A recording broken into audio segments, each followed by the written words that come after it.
La desigualdad es un problema estructural a lo largo y ancho de nuestro país, y Jalisco no es la excepción.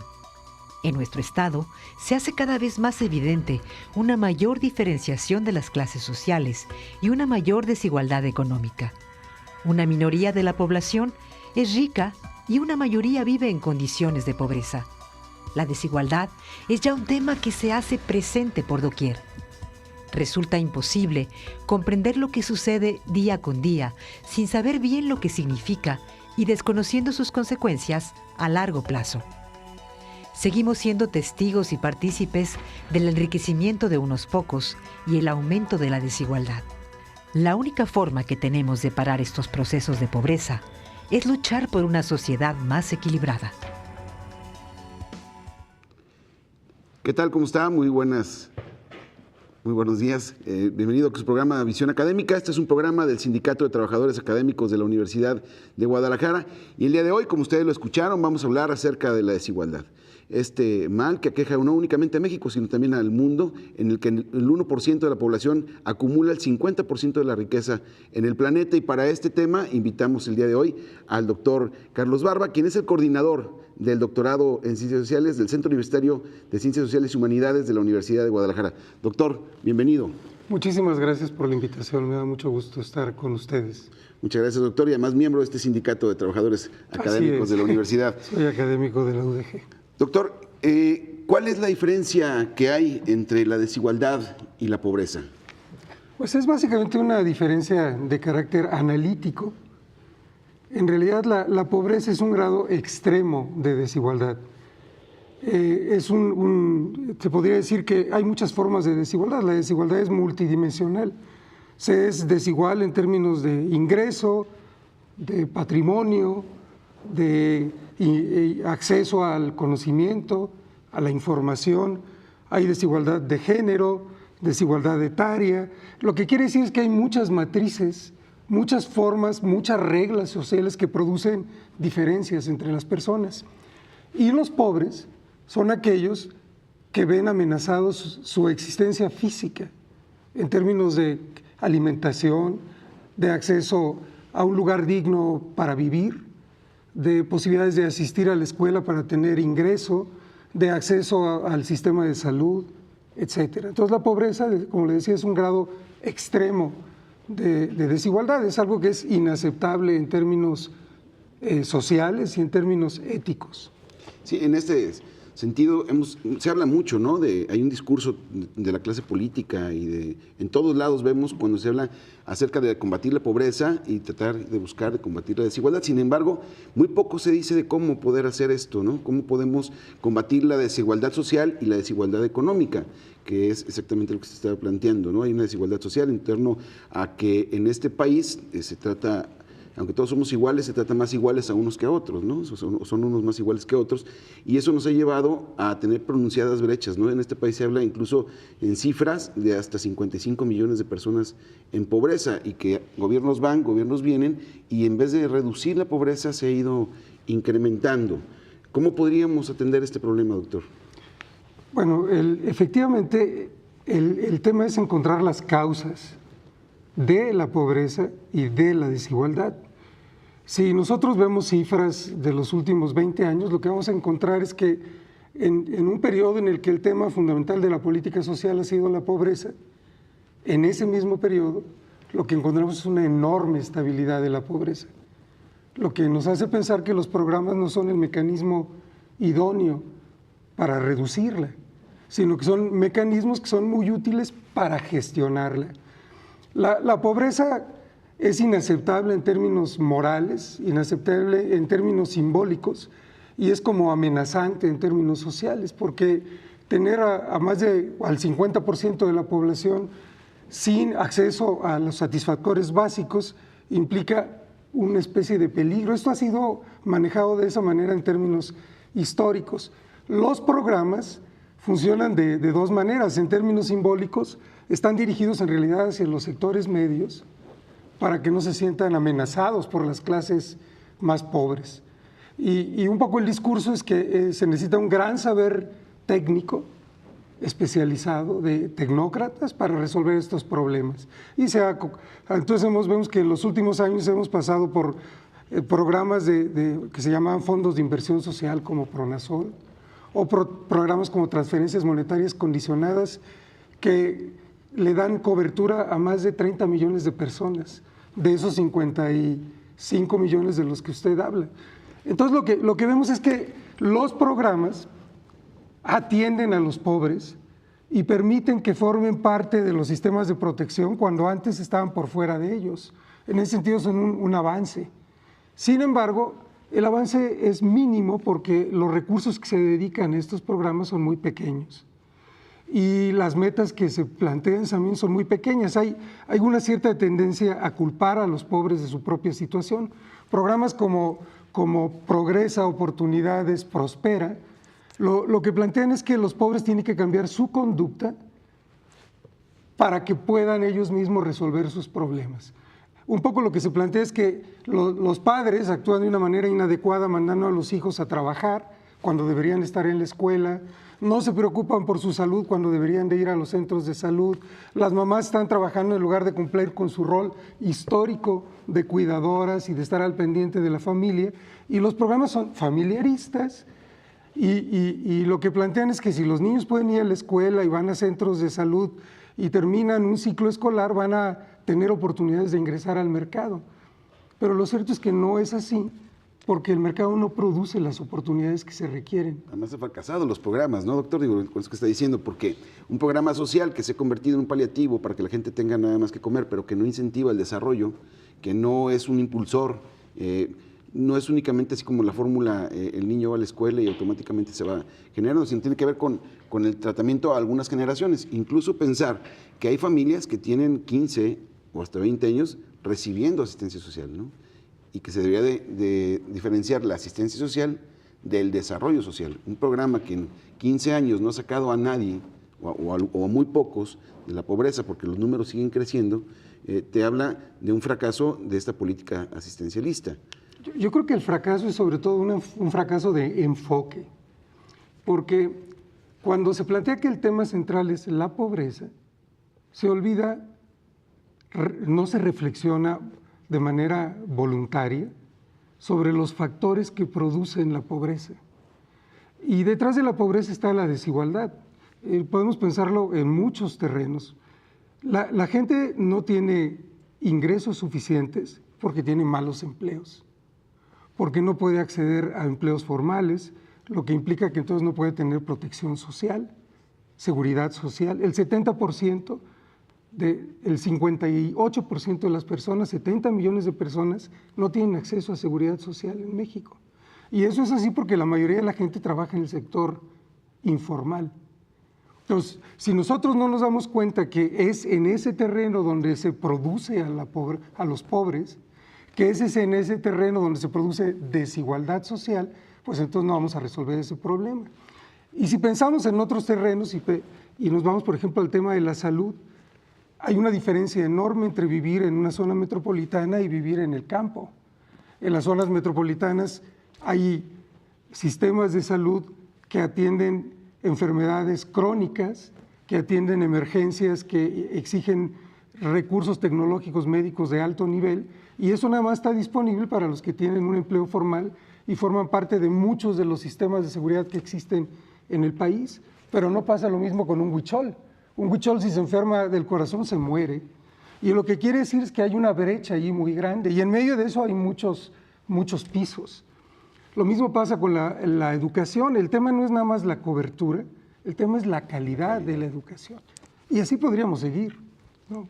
Sí. Bueno, en este sentido, a mí me parece que el tema tiene que ir un poquito más allá. Hay otros factores que van generando que hay personas que parece que están condenadas, ¿no? En este país, si naces pobre, estás condenado a ser pobre toda la vida, y eso a veces se mete mucho en la cabeza de las personas. Sin embargo, creo que se han hecho algunos esfuerzos por generar condiciones. Por ejemplo, en Jalisco tenemos un programa social que a mí me parece que ha sido lo más exitoso que ha tenido Aristóteles Sandoval, que es el programa de transporte gratuito a estudiantes, por ejemplo, ¿no?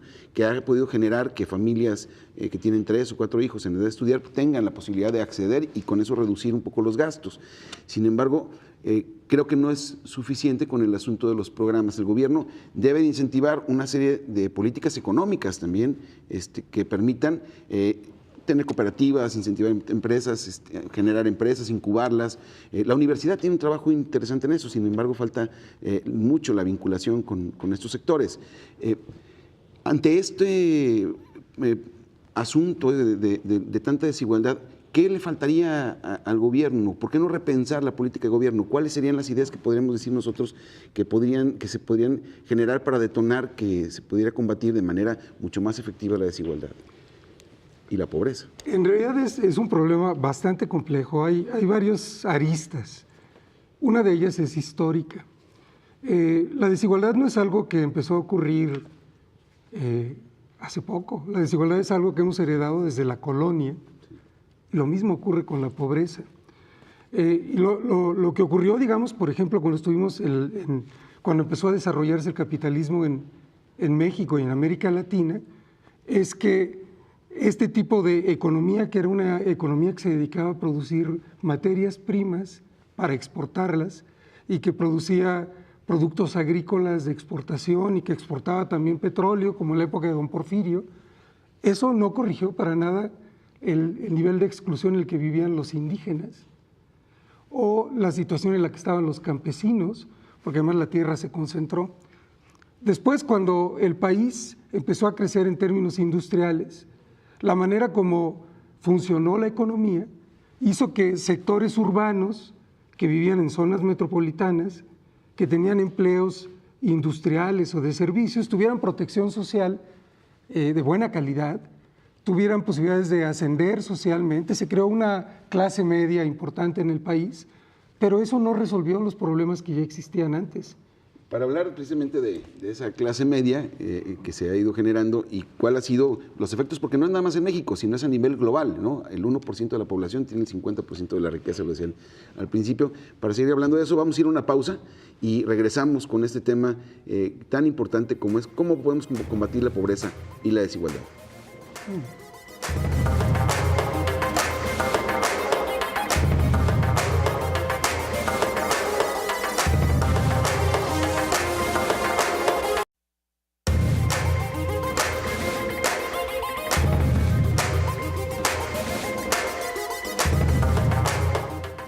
Regresamos a su programa Visión Académica. Recuerde que puede seguirnos por Twitter, @académicavisión, y en Facebook Visión Académica. Y el día de hoy estamos hablando de la pobreza y desigualdad, temas que duelen a la sociedad, diferentes tipos de pobreza alimentaria, la pobreza económica. Hay una serie de factores. La pobreza es multifactorial y le estamos platicando el día de hoy con el doctor Carlos Barba, quien él es profesor investigador del Centro Universitario de Ciencias Sociales y Humanidades y también es el coordinador del doctorado en Ciencias Sociales en el CUSH. Doctor, hablábamos de esta cuestión de cómo podemos comparar a veces algunos países que han combatido la pobreza, han combatido la desigualdad, han generado otro nivel económico, pero porque han construido ciudadanía. Así es. Comentábamos en el momento que hubo una pausa sobre este tema y el asunto es que para poder reducir la desigualdad, lo central son los derechos sociales y es lograr que todas las personas tengan acceso a un nivel de vida digno.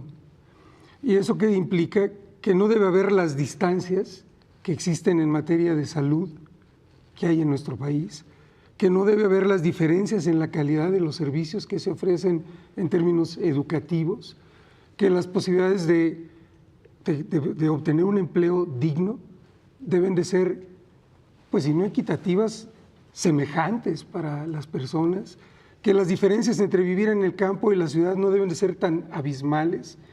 Y entonces quiere decir que lo que nos falta es construir justamente una visión de derechos sociales que aparecen en la Constitución, pero que no están respaldadas ni por las instituciones ni por las prácticas de la política social en este país. Y entonces, digamos que eso tampoco va a ser posible si no se busca una manera de articular cómo funciona la economía con cuáles son las metas que se trazan en términos sociales. Digamos, si en un país como este, donde no tenemos una cultura fiscal, donde tenemos que recurrir a gasolinazos para tratar de obtener recursos que no obtenemos a través de impuestos que deberían de pagar, por ejemplo, empresas que no pagan impuestos en este país, porque aquí o solamente se paga impuestos a través al consumo o impuestos para los que trabajamos por el famoso ISR, pero muchísimos de los empresarios no pagan impuestos en este país. ¿Qué ocurre en otros países? Bueno, si pensamos en Escandinavia, en Noruega, en Suecia, o si pensamos en Francia, etcétera, la captación fiscal es mucho mayor, el gasto social es mucho mayor, y el porcentaje y entonces es altísimo. hablar de universalidad y de ciudadanía social es posible, pero eso exige un cambio que nos va a tomar mucho tiempo. Pero no es de régimen nada más, es un cambio de mentalidad de todos los mexicanos, ¿no? O sea, hay un tema que me parece muy importante, porque se pensaría que la pobreza y la desigualdad se combaten exclusivamente con programas, cuando si no hay servicios de salud de calidad, sigue habiendo una profunda desigualdad entre los ciudadanos, si no hay seguridad para todos, seguridad pública me refiero, no únicamente a la seguridad social, tanta violencia, tanta delincuencia, por decisiones mal tomadas, siguen pronunciando a este país como un país inseguro, pero también lleno de pobres. Todo ese tipo de aspectos que tiene que ver con el acceso a la educación, la posibilidad de tener servicios de calidad, o incluso hay lugares en la misma zona metropolitana de Guadalajara, lugares que no tienen agua, que no tienen luz, que no tienen los servicios básicos elementales. Tiene que haber todo un cambio de paradigma para poder combatir todo este esquema. Pero pensando en otros países, lo han logrado porque prevalece el Estado, ¿no? Sí, y lo han logrado porque lograr esto es un asunto político. Implica, digamos, que hay una coalición social que impulse las reformas. En México ha habido una coalición muy poderosa en los últimos 30 años que ha impulsado reformas de mercado. Pero lo que hace falta es una coalición igual de poderosa que articule a muchos segmentos de la sociedad para impulsar, por ejemplo, una reforma del sistema de salud, que es un sistema que está totalmente segmentado, que atiende de manera diferencial a distintos segmentos de la sociedad, que tiene muchas instituciones, que repite los mismos servicios y despilfarra recursos públicos, y esa reforma nadie la está proponiendo. Es decir, parece ser que eso se resolvió creando el Seguro Popular, pero no es así. Si nosotros vemos, el sistema de salud es absolutamente piramidal. Hay una distancia muy grande entre las personas que pueden pagar un seguro privado, o los trabajadores de Pemex, o los que están en el ISSSTE, o los que están en el IMSS, y los que van al Seguro Popular, o los que solamente tienen acceso al programa Oportunidades, o los que no tienen ninguna de esas dos cosas, y que viven en zonas donde ni siquiera hay dispensarios médicos. Entonces, si no se piensa en estas reformas como reformas fundamentales en este país, pues no lo vamos a lograr. Es un asunto como discursivo, pero no es un tema real de la agenda pública. Sí, tendríamos que estar pensando en cómo fortalecer las instituciones, ¿no? Al Estado mismo, ¿no? Cómo generar. Digo, yo he visto algunos.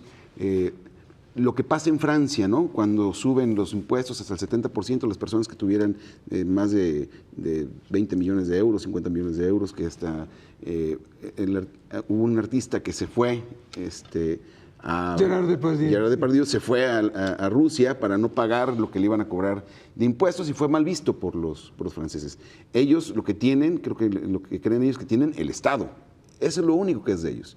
Y tendríamos que buscar la forma de fortalecer al Estado, que tiene que ver con todo esto que usted acaba de decir, ¿no? De la salud, la seguridad, la educación. Porque sí, el acceso a la educación puede haber, ha habido esfuerzos importantes por generar cobertura, pero mientras no estemos pensando en cómo incentivar la calidad en la educación básica y que podamos generar que los niños salgan sabiendo leer y sabiendo escribir, ¿no? Porque saber leer no es leer su nombre, y saber escribir no es poner lo que dice en un letrero, sino saber leer es comprender lo que está leyendo y escribir es por planear un pensamiento. No vamos a poder generar competencias para que la gente pueda ser competitiva afuera. No, y bueno, y hay que ir incluso más allá. Vivimos en una sociedad donde lo que determina el tipo de empleo que uno va a tener es el conocimiento. En una sociedad del conocimiento, lo que ha ocurrido en países como el nuestro, que hay pequeñas islas donde la gente vive extraordinariamente bien y océanos de gente que vive en la pobreza porque no puede tener los empleos que están disponibles, porque los empleos exigen un nivel de calificación que las personas no pueden obtener. Entonces, es una especie de círculo absolutamente vicioso. ¿Y es culpa del neoliberalismo esta profunda desigualdad que vivimos actualmente? Bueno, como ¿Es le un decía, modelo económico? Como le decía hace rato, en realidad es un proceso histórico. No se resolvieron las cosas ni en la etapa de la industrialización y se agravaron en la etapa de apertura de mercado y de liberalización de la economía, porque se pensó de manera totalmente errónea que el mercado resuelve los problemas. La mano invisible, ¿no? Así es. Se logra solo. Pero en realidad lo que produce el mercado cuando no está regulado es lo que dice Piketty, que el 1% de la población concentra más del 50% del ingreso, de la riqueza. Entonces, si no hay regulación, si no hay leyes, si no existe algo que no tenemos en este país, que es un estado de bienestar, que fue una gran conquista en Europa y por eso en Francia les parece que tiene sentido pagar impuestos, porque los impuestos se traducen en derechos y en servicios para todos. Acá lo que ocurre es más bien es que hay un bombardeo mediático donde debe sentir a los sectores medios que lo que le ocurre a la gente pobre no es asunto suyo, ese es un asunto de unos técnicos, expertos, de la alta burocracia, que son los que manejan los programas sociales. Y la gente además aquí no está dispuesta a pagar impuestos porque no saben qué va a hacer el gobierno con esos recursos, si se los va a gastar como Duarte en comprarse yates o en construir departamentos en Nueva York o en pagar vacunas, si es cierto eso, falsas, etcétera. Entonces hay una profunda ilegitimidad de nuestro gobierno. Entonces es muy difícil que pueda haber reformas fiscales que funcionen mientras no haya credibilidad pública. Eso es una riqueza construida culturalmente en otros países y que en este país es una tarea por hacer. Un tema muy, muy interesante, doctor, pero en este caso, en México, ¿qué es lo que tendríamos que estar haciendo para poder combatir y tener un proyecto? Yo sé que no se resuelve en un año. La pobreza que hay en este país, digo, nosotros adoptamos un modelo neoliberal económico en el que hicimos las cosas mejor que Estados Unidos, para entender el asunto del mercado y para abrirnos y para decir todo el mundo entre, no importa cuánto salga, no cuidamos una balanza, contrario a lo que está haciendo ahora Donald Trump, pero que también lo hacía Barack Obama. O sea, no permitían, aunque estaban a favor del mercado, con los chinos no lo hacían y tenían embargado Cuba. Y una serie de asuntos económicos que ellos han aplicado de otra manera. Y nosotros parece que obedecimos el librito y nos creímos la mano invisible de Adam Smith.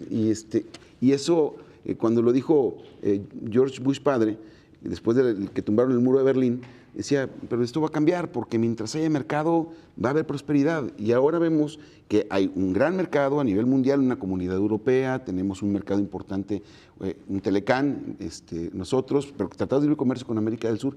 Y eso no ha venido a resolver este tipo de asuntos. No es únicamente el mercado, tiene que ver más un tema de sentido social, ¿no?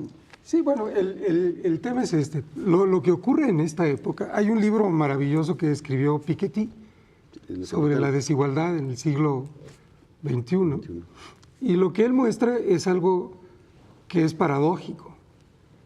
Puede no haber crecimiento económico y eso en realidad beneficia a muchísimos, pero muy pocos en realidad. Eso es lo que explica las disparidades en la concentración del ingreso. Por ejemplo, en un país como este, donde hemos tenido un estancamiento ya de décadas, donde crecemos al 1.3% promedio, donde, bueno, con ese nivel de crecimiento jamás vamos a resolver los problemas que tenemos. Y sin embargo tenemos algunos de los hombres más ricos del mundo. Entonces es cierto, somos muy eficientes en términos de mercado, pero eso beneficia a muy pocos. Entonces, claro, hace falta un sentido social de la economía. ¿Y qué quiere decir eso? Por ejemplo, mientras en Brasil, para tener una comparación que tenga algún sentido, mientras en Brasil durante décadas el salario ha crecido, en México desde los años 70 Ha decrecido. Ha decrecido, ha habido un freno al salario. ¿Qué quiere decir eso? Pues que entonces el mercado interno se ha ido haciendo cada vez más pequeño. Y entonces estamos en una situación paradójica, somos muy eficientes para exportar, pero en realidad no atendemos las necesidades del mercado interno. Malos salarios, mala planeación de los programas, una serie de errores, poca seguridad social, no hay seguridad Necesitamos pública. cambiar del rumbo. Una sociedad de más derechos, doctor. Necesitamos una sociedad de más derechos que genere un modelo económico distinto, con una redistribución de la riqueza mucho más equitativa y que aquellos que no pagan impuestos, que deberían de pagarlos, lo hagan, ¿no? Como fue aquella condonación que le dieron a grandes empresas, entre ellas Televisa y otras más, para no pagar esos impuestos y que eso le duele a las personas y no tienen confianza en pagar esos impuestos. Doctor, este es un tema muy interesante, la verdad, si usted me permite, yo lo invitaría a otro programa para seguir hablando de este mismo tema, para poder tener ahora propuestas de solución para que la gente que nos ve, que nos escucha, conozca lo que dicen, lo que hacen los académicos de la Universidad de Guadalajara y que podamos que la gente tenga elementos para poder cambiar las cosas en este estado y en este país. Con muchísimo gusto. Y a usted le agradecemos la posibilidad de estar hoy en su casa. Recuerde, esta es Visión Académica, un programa del Sindicato de Trabajadores Académicos de la Universidad de Guadalajara, y hasta la próxima.